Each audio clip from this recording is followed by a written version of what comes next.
Oke, Juli. Jadi apa nih yang bisa kita diskusikan di sesi general ini? Kamu ada pertanyaan apa yang bisa kita diskusikan aja santai? Eh, ini Pak, Hmm, saya eh, hmm. apa namanya? Oh, nggak boleh buat SIP ya? Oh, CV nanti di sesi detail kalau mau detailnya CV. Tapi secara umum apa? Kamu masih bingung apa soal CV?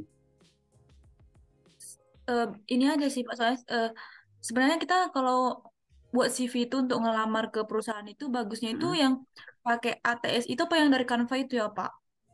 Oh, oke. Jadi CV semacam apa yang bagus ya untuk lamar kerja di perusahaan? Mau yang ATS friendly atau yang kreatif ibaratnya kayak gitu ya, Juli ya? Jawabannya adalah tergantung Juli. Ini tergantung dari satu jenis pekerjaan yang akan kita lamar. Yang kedua adalah kamu ngirimnya via apa? Medianya kayak gitu.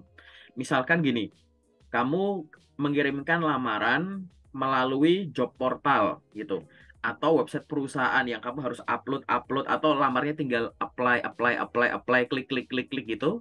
Nah, itu biasanya aku akan menyarankan silahkan pakai yang ATS friendly aja gitu. Oke. Biar apa? Biar informasi yang ada di dalam CV-nya itu gampang kebaca gitu. Jadi pakai yang ATS friendly. Jadi untuk ya melamar pekerjaan di mana ngelamarnya itu nggak yang dilihat langsung oleh mata HRD-nya gitu. Kalau Oh job iya iya. portal misalkan LinkedIn tuh yang di menu job tuh misalkan klik klik klik gitu kan atau lewat job street misalkan yang apply. Aku kan sarankan pakai ATS friendly aja kayak gitu. Kalau CV yang kamu kirim ke aku kan tipe kreatif tuh gitu. Tapi walaupun sekarang terkenal CV yang tipe ATS friendly, bukan berarti CV ATS itu udah gak berlaku. Sorry, kreatif nggak berlaku masih gitu. Biasanya CV tipe kreatif atau desain itu masih digunakan apabila satu, misalkan kamu ngirimnya itu lewat media yang langsung diterima sama HR-nya, misalkan lewat email gitu. Kamu ingin memberikan kesan bahwa dengan karaktermu ya, karakteristikmu untuk kemampuanmu mendesain, menyusun informasi sedemikian rupa, biar informasinya tuh tidak hanya lengkap tapi enak dibaca kayak gitu. Nah, kamu mengirimkan itu misalkan, nggak apa-apa. Jadi kalau kamu kirim lamaran via email, pakai tipe kreatif boleh kayak gitu. Atau misalkan yang ada tuh kayak Google Form gitu, ada kayak gitu bisa. Iya iya. Atau misalkan kamu pernah dapat tawaran lewat DM LinkedIn gitu. Misalkan kayak ada HR yang nge-DM kamu terus apabila berminat silahkan kirimkan CV-nya. Kan kamu langsung dikirim ke beliau tuh. Nggak apa-apa, pakai yang kreatif atau desain yang pakai Canva yang tadi kamu bilang kayak gitu. Gitu. Nah, kita sebagai job seeker, apakah boleh punya dua CV? Boleh, nggak apa-apa. Diuji aja Juli gitu. Kan aku nggak tahu nih, kamu lagi nyari kerjanya itu bidang apa, di daerah mana aja, cuma di kotamu, di provinsimu, atau seluruh Indonesia, dan lain-lain gitu kan.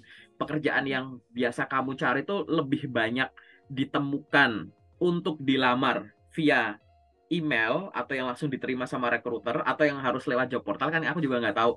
Jadi mungkin kamu nanti bisa punya dua aja, dua tapi bener semua ya gitu.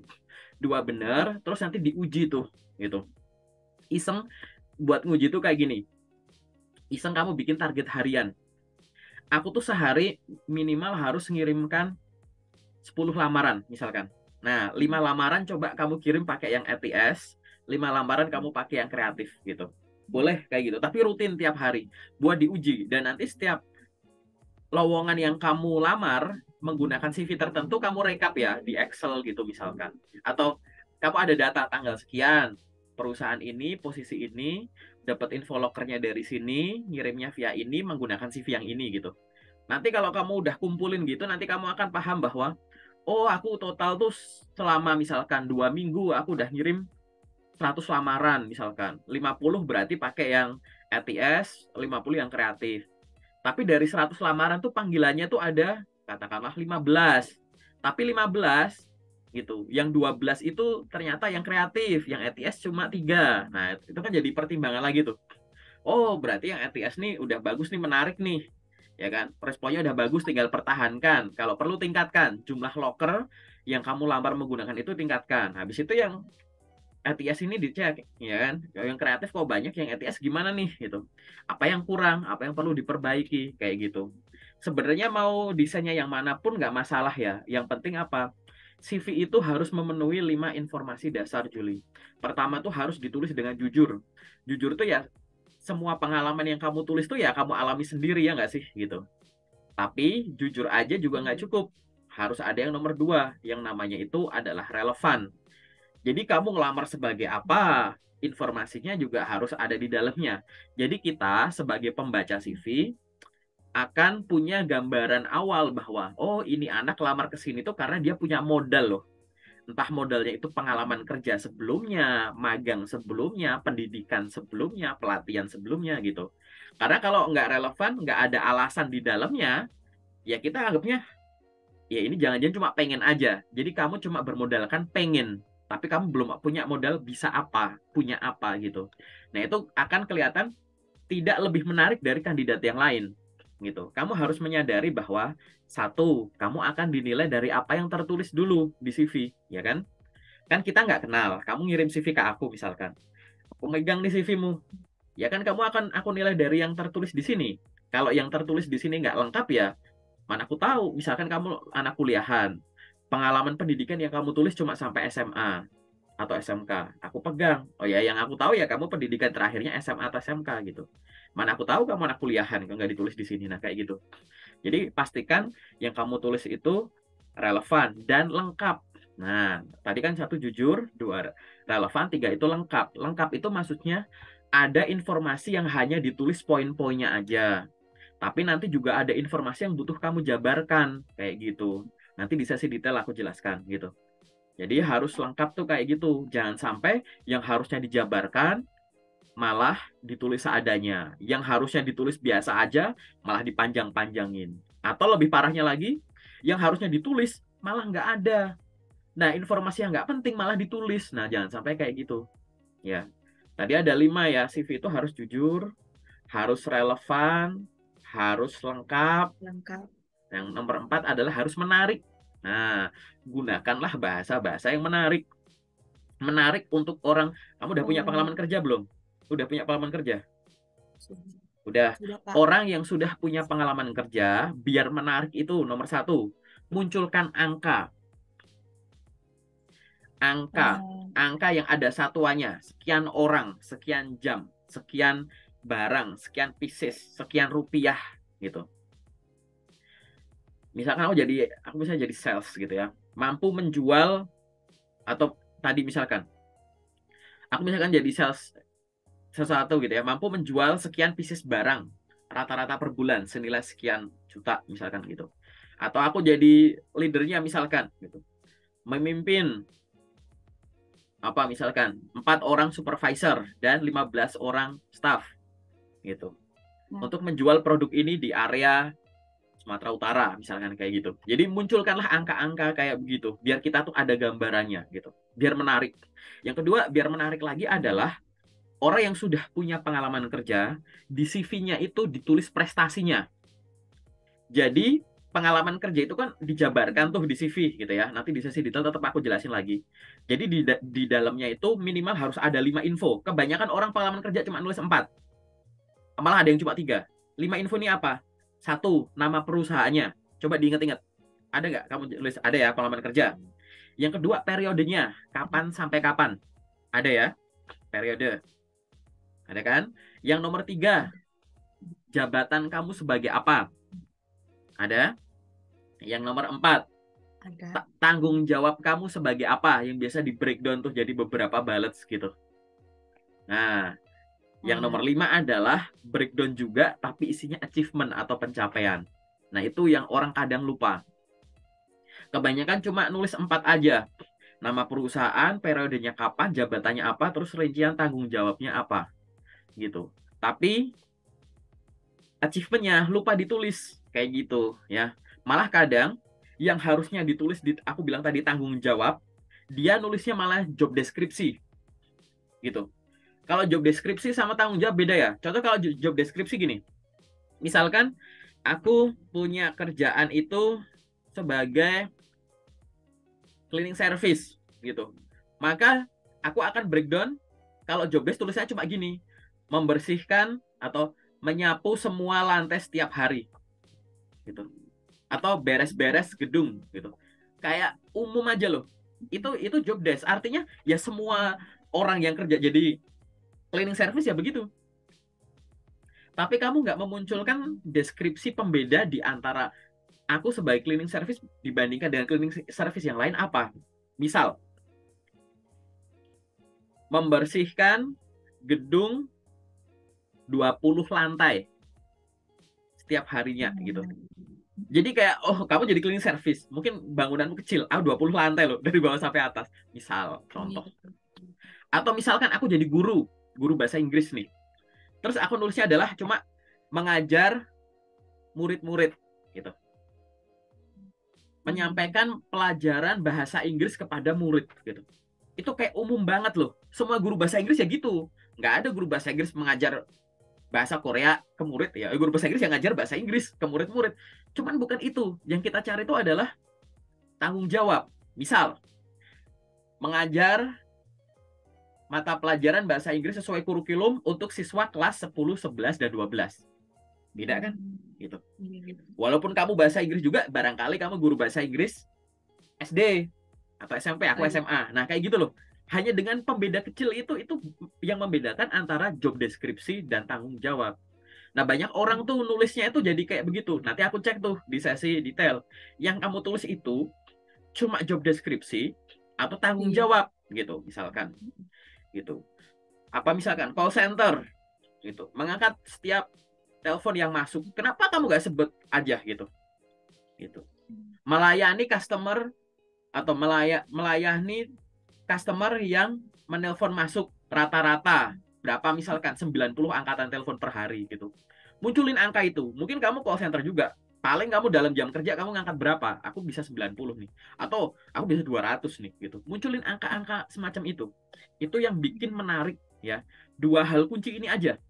Orang yang punya pengalaman kerja akan kelihatan menarik saat dia itu menjabarkan tanggung jawab bukan job deskripsinya secara umum. Yang kedua, tuliskan prestasinya. Kalau mau lebih lengkap ada 3. Yang ketiga adalah skill apa yang kamu akhirnya kuasai setelah kamu kerja di sana. Itu tulis di bagian skill. Kalau ini yang barusan kita jabarkan kan di menu pengalaman kerja nih. Nah, kamu begitu kamu udah nulis di CV bagian pengalaman kerja, kamu harus mikir, di skill aku nulis apa ya? Nah, gitu. Jadi relevan. Pengalaman kerjanya ini, skillnya ini harus selalu nyambung gitu. Nah, banyak yang lupa di sini juga gitu. Keahlian sama pengalaman kerjanya nggak nyambung gitu. Misalkan aku pernah punya pengalaman kerja jadi sales, kenapa senyum? Berarti kayaknya kamu mengakui ada yang nggak nyambung ya gitu. Ya, kalau aku tadi ya, aku pernah tadi jual kacamata misalkan di area Pulau Jawa gitu. Maka di skillku ya jelas aku akan tulis di situ sales dan marketing misalkan. Atau apalagi presentasi, teknik closing, teknik handling komplain gitu-gitu. Itu adalah skill-skill yang aku kuasai gara-gara aku kerja di sini. Nah, sekarang nanti sudut pandangnya dibalik. Gara-gara kamu kerja di pengalaman terakhir kamu kemarin, kamu akhirnya bisa apa? Tulis di skill. Gara-gara dulu kamu misalkan kuliah di sana, akhirnya kamu bisa apa dari kuliah itu? Gara-gara dulu kamu ikut pelatihan tertentu, akhirnya kamu bisa apa gitu. Jadi setiap info yang ada di elemen CV, CV dalamnya tuh ada kayak info pribadi, summary, pengalaman kerja, itu namanya elemen ya gitu. Jadi yang ada di elemen CV itu dia akan berkait-kaitan terus gitu. Jadi kita yang nggak kenal kamu baca gitu tuh ya make sense gitu. Tiba-tiba udah kayak oh ya udah gitu. Ini aku nggak pakai sudut pandang HR ya, aku pakai sudut pandang user, oke? Gitu. Jadi oh ini relevan ya udah gitu. Ingat relevan tidak hanya ditulis dari judulnya aja, makanya ada breakdown tadi. Jadi selalu diingat ya buat kamu atau nanti ada teman-teman kamu, saudara kamu di sana atau ada yang nonton sampai di menit ini bahwa orang yang sudah punya pengalaman kerja akan menarik CV-nya apabila melakukan hal yang simple 3 poin aja yang kita tuh berdetail, yaitu menuliskan tanggung jawab daripada job deskripsi, menuliskan achievement, pencapaian, yang ketiga adalah menuliskan skill relevan yang kamu peroleh gara-gara melakukan itu. Mungkin yang barusan ada yang aku kelewat. Achievement atau pencapaian itu, ya, kamu bisa milih. Achievement itu misalkan gini, teorinya teori 5 jari gini. Achievement itu bisa, katakanlah di periode tertentu ya, cari titik tertinggi dalam suatu periode itu achievement, atau total dari kesemuanya aja gitu. Misalkan titik tertinggi, aku tadi jadi sales kacamata tahun 2023. Mungkin aku akan tulis achievement, the best sales di bulan Mei 2023 dengan menjual sekian kacamata gitu, tertinggi. Atau aku langsung total aja semua, mampu menjual 20.000 pieces selama 2023 senilai sekian ratus juta gitu. Di total aja sekalian, itu kan achievement. Achievement itu nggak harus yang dapat piala, dapat piagam, dapat sertifikat, viral, dapat uang tunai gitu. Iya, iya. Tapi titik tertinggi kamu selama kamu jabat di situ, yang harus kamu appreciate sendiri tanpa di-appreciate sama orang lain. Gitu. Oke. Nah, itu adalah hal-hal yang dari pertanyaan kamu aku nggak terlalu banyak loh bahas soal ATS friendly atau kreatif, kan cuma di awal tadi gitu. Karena untuk orang yang sudah punya pengalaman kerja ini yang lebih penting gitu. Lalu yang terakhir yang jangan sampai lupa adalah, karena tadi pertanyaanmu cuma soal CV, maka jangan lupa yang penting bukan cuma CV-nya, tapi dokumen pelengkapnya. Ya portofolio lah, sertifikat-sertifikat, paklaring dan lain-lain kayak gitu. Nanti disesuaikan dengan kebutuhan masing-masing pengalaman kerja gitu. Oke, semoga jelas. Ada lagi nggak pertanyaan atau tanggapan? Boleh gitu. Ya. Apa ya? Ya tadi kamu senyum-senyum tertentu tuh aku tadi nangkepnya kayak, oh iya punya aku nggak gitu, kayaknya gitu loh. Aku tadi Ya, nangkepnya tuh gitu. makanya aku tuh pengen buru-buru langsung ke CV yang kayak CV ku salah semua deh gitu. Oh ya enggak dong, enggak. Tadi udah aku intip enggak kok gitu. Cuma ya kecil-kecil aja gitu ya. Itu di situ. Nah terus atau mungkin gini deh, sejauh ini kamu nyari kerjanya tuh dapat info lokernya dari mana aja yang kamu cari di situ? Aku biasanya itu nyarinya di LinkedIn itu, Pak. Hmm, hmm, Terus Instagram yang kan banyak info-info loker gitu. hmm, hmm. Terus ya kayak Bapak juga kayak gabung, aku ada Oh dua grup gabung gitu. grup gitu. Ya, oke gitu. Dari semua itu paling jauh kamu udah pernah lolos sampai tahap mana yang sejauh ini dengan Sangat CV yang menyedihkan ada? sih, Pak. Kenapa saat Ber- menjadikan? Cuman Belum ada tanggapan? saya baru nggak baru 2 kali kemarin Ada panggilan dipanggil di suatu perusahaan? tes tes psikotes gitu. Hmm. Tapi karena kebetulan saya nggak bisa, jadi saya nggak bisa datang kemarin, Pak. Oke, oh sorry, ini aku tanya dikit ya. Nggak bisanya itu karena alasan urgent atau nggak urgent menurutmu? Eh, Lokasi sih. Saya kan lempar lamarannya ke kota lain, saya sedangkan saya di kota ini gitu. Nah, ini masalah juga. Aku jelasin dulu ya. Kamu sebelum memulai lamar-lamar kerja, coba kamu tulis dulu ya kelonggaran kamu dan keterbatasan kamu gitu. Apa hal yang kamu itu longgar bisa kamu akses, apa yang jadi keterbatasan. Kamu tulis aja. Gaji, aku pengen gaji sekian sampai sekian. Bidang pekerjaan, aku pengen yang sesuai jurusan atau enggak, sesuai pengalaman kerja kemarin enggak. Jam kerja, pengen yang shifting atau yang enggak atau enggak apa-apa. Penempatan, mau yang penempatannya di kotamu aja atau kota lain enggak masalah gitu. Terus ditulis kayak gitu. Nanti akhirnya kamu akan sadar bahwa, oh aku tuh berarti sekarang nyari kerja yang kayak begini, begini, begini, begini, begini. Tapi begitu kelihatan ada yang begini, begini, begini, begini, ya aku singkirin dulu.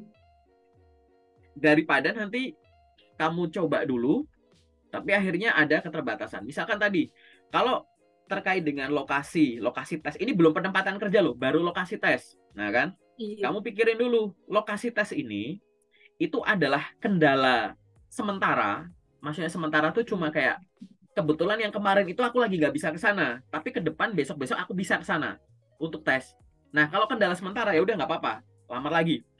Tapi kalau itu sebenarnya adalah kendala selamanya dalam tanda kutip jangka panjang gitu ya, kayak kayaknya aku belum bisa deh untuk tes di situ. Ya udah, nggak usah ngelamar yang akan ada ke arah sana. Biasanya memang dia itu kamu bisa riset dari apa? Kadang di info lokernya tuh ada tulisannya. Mulai Iya. tulisan penempatannya di mana, ya kan? Tapi kalau nggak ada tulisan penempatannya di mana, kan ada nama perusahaannya. Nama perusahaan kan ada lokasi. Biasanya kan perusahaan kan memang gitu. Perusahaannya di mana, lokasinya di mana, ya kan? Kayak gitu. Tapi kalau memang penempatannya di mana nggak ke display, dari sisi lokasi juga kamu kayak deket gitu kan. Cuma kamu nggak tahu aja ternyata malah bukan yang di deket sini, tesnya malah yang di sana. Ya itu coba aja gitu. Jadi ini tuh hanya untuk mengukur ya gitu. Atau kamu tadi bisa cari solusi-solusi sementara dulu tuh terkait dengan penempatan tadi, terkait dengan lokasi, lokasi tes. Lokasi tes itu memang ada yang bener-bener kamu kebetulan aja memang lokasi tes di situ-situ memang belum bisa, gitu kan? Atau yang bisa diupayakan. Maksudku diupayakan tuh gini, kamu bisa kalau dadakan besok berangkat aku nggak bisa, reschedule lah gitu, reschedule biar kamu bisa datengin gitu. Atau skenario yang lain gitu kan, nanya dulu bisa nggak tesnya online gitu, mungkin. Tapi nanti disambil dibaca dulu ya gitu lokernya gitu. Atau yang lain, mungkin kamu bisa tinggal dulu di kota itu, di tempat teman, tempat saudara atau gimana. Kalau memang kamu ngincer di sana, ya kan kamu di Sumatera Utara, katakanlah kamu di suatu kota ngincer di Medan gitu kan. Nah kamu nggak bisa tuh bolak-balik kota kamu di suatu kota di mana terus ke Medan, padahal loker banyak di Medan gitu. Nah sekarang kamu pikirin dulu, kamu nyari loker di kotamu terbatas, dihabisin dulu udah. Habis itu nanti kamu mikir nanti kalau banyak panggilan tesnya di Medan terus gimana? Kamu nggak bisa ke Medannya itu cuma buat tesnya, atau tes sama penempatan kamu nggak bisa gitu. Aku nggak bisa dadakan, ya udah minta reschedule gitu.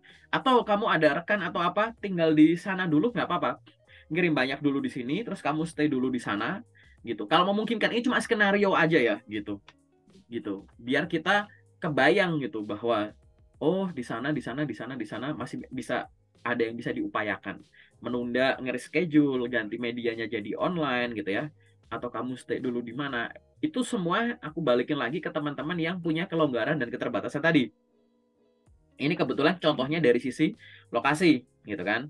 Nah, nanti disesuaikan aja kamu di situ gimana. Oke, disesuaikan kamu di situ gimana. Nanti kita pasti akan punya momen nyamannya. Tapi kamu harus tulis dulu ya. Kamu yang kayak tadi tuh kayak, karena tadi kenapa aku minta ditulis? Kadang tuh keterbatasan tuh sejak awal tuh kita tahu. Gitu. Sejak awal tuh kita tahu bahwa ini ada locker. Misalkan kalau yang jam kerjanya shifting tuh aku udah nggak mau. Tapi kamu nekat aja nyoba gitu. Padahal udah tahu. Nanti kamu capek sendiri loh. Padahal sejak awal udah tahu di situ, udah kadang udah ada infonya, bersedia shifting misalkan gitu di poster lokernya. Tapi kamu nggak ngebaca, langsung ngirim kan. Akhirnya begitu di interview shifting kamu nggak mau, kan sayang, capek nih tenaga kamu di sini gitu. Jadi kamu dari sisi kamunya kamu udah ada preventif tadi ya, coba ditulis. Oh aku yang penting tuh yang begini begini begini. Terus nanti begitu ada info loker disesuaikan gitu. Kalau nanti akhirnya nggak cocok di tengah jalan, karena memang di awal kamu nggak tahu ya nggak masalah gitu. Cuman ini untuk mengantisipasi aja biar pergerakanmu lebih efektif. Gitu ya Julia. Oke. Ada lagi nggak yang pengen kamu tanyakan di sesi general ini? Maksudku tadi kan kamu bilangnya bahwa berhentinya di psikotes dan itu udah dikabarin belum ya lolos enggaknya? Atau masih nunggu? Atau nggak dikabarin? Udah lama? Nggak dikabari sih, Pak. Nggak dikabarin. Oke, aku jelasin dulu ya. Memang kalau nyari lowongan pekerjaan itu kita itu harus sadar gini. Kesempatan itu akan datang pakai dua cara. Satu dengan cara melamar, satunya dengan cara ditawarin di DM gitu. Oke. Nah, aku pun nggak tahu nih loker yang bakal datang buat kamu nanti, kerjaan kamu selanjutnya itu gara-gara kamu melamar atau ditawarin. Oke. Sehingga kamu harus mengupayakan keduanya setiap hari. Sambil kamu mengupayakan ada panggilan gara-gara kamu melamar, kamu juga harus mengupayakan ada panggilan gara-gara ditawari. Gimana caranya kamu bisa ditawari? Kalau cuma punya akun LinkedIn aja nggak cukup. Akun LinkedInmu harus lengkap dan aktif gitu. Jadi silahkan semua, kalau kamu punya sosial media yang lain sama. Sosial media yang biasanya kita hanya sekedar punya, sekedar pakai buat hiburan gitu ya. Sekedar kita pakai buat santai-santai. Coba kita pikirkan gimana caranya orang nyasar di sosial media kita itu nggak ngerasa terhibur doang, nggak cuma orang kepo doang gitu, tapi kita bisa ditawarin kesempatan gitu. Jadi kamu harus setiap harinya sambil melamar kerja, kamu juga harus sibuk branding serta pengembangan diri. Pengembangan diri itu belajar sesuatu gitu ya. Bahasa asing, pengolahan data, ilmu-ilmu kamu dibaca ulang. Tapi kamu juga harus ada personal branding juga, aktif di sosmed gitu. Nanti aku jelasin sesi detail kayak gimana yang harus kamu lakukan. Jangan-jangan kamu di sosmednya, sosmed ini aku fokus itu LinkedIn ya, kurang aktif. Jadi sekedar punya akun, nggak aktif. Kalau ada rekruter yang nyari secara aktif, nemu akunmu, kelihatan kok koneksinya dikit, informasinya nggak lengkap, tapi kok informasinya juga ada yang kita butuhkan. Tapi kok kayak nggak ada tanda-tanda kehidupan gitu di akunnya. Ya nggak bakalan di DM kayak gitu. Jadi harus dilengkapin juga gitu. Nanti kita cek dulu di LinkedIn-mu gitu. Banyak banget orang-orang, teman-teman yang udah aku review, khususnya di 2023 ini loh, gitu, yang dapat panggilan banyak hanya karena melakukan sedikit perubahan, yaitu aktif di LinkedIn tadi, gitu. Nah, nanti itu silahkan, mungkin itu yang bisa kamu upayakan. Aktif di LinkedIn, ingat ya, LinkedIn itu sosial media, ya. Jangan hanya mengeksplor dari sisi medianya, media nemu loker, media ngirim lamaran. Tapi ada unsur sosialnya. Unsur sosialnya itu apa? Connect ke orang baru, follow orang baru gitu, bikin postingan, kenalan sama HRD yang ada di kota kamu atau provinsimu gitu-gitu. Itu yang harus selalu dilakukan gitu. Oke. Nah, hal-hal semacam itu, hal-hal simpel semacam ini yang nantinya akan membuat kamunya itu akan berubah gitu status panggilannya gitu. Walaupun nanti setelah itu aku akan tetap pantau terus ya gitu. Tapi sejauh ini di sesi general ini cukup jelas kan? Cukup, Pak. Oke, masih ada pertanyaan lagi nggak di sesi general ini? Sudah cukup sepertinya, Pak. Cukup ya? Oke, kalau cukup kita masuk ke sesi detail ya.